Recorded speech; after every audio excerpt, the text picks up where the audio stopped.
How about correcting occlusion using LuxaCrown and a product called Ecosite? It's a bulk fill composite.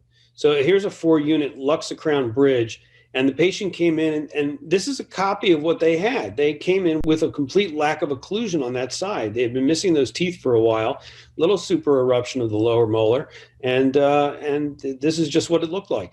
So, without removing the air inhibition layer, because again, this is a composite material, we're going to add a bulk fill to the occlusal aspect of the provisional.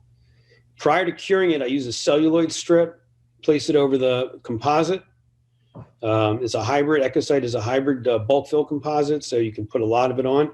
And the patient is instructed to close into maximum intercuspation. We go ahead and light cure it, and then use that same composite on the facials and build out the temporary bridge. And it's really quick. Once you've done that, it's always good to make an impression of that, just in case the patient does fracture or lose it. I mean, it can happen.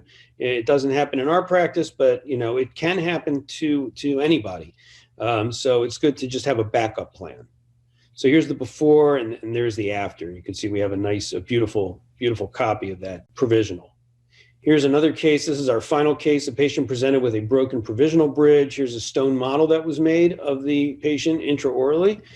I was able to rescue that temporary bridge and place it on the stone model. And then all we have to do is just rebuild the lateral, and then here's the completed model ready for impression. We make an impression using status blue in a full arch tray. There's the impression. And I remove the remainder of that crown that was on that central incisor.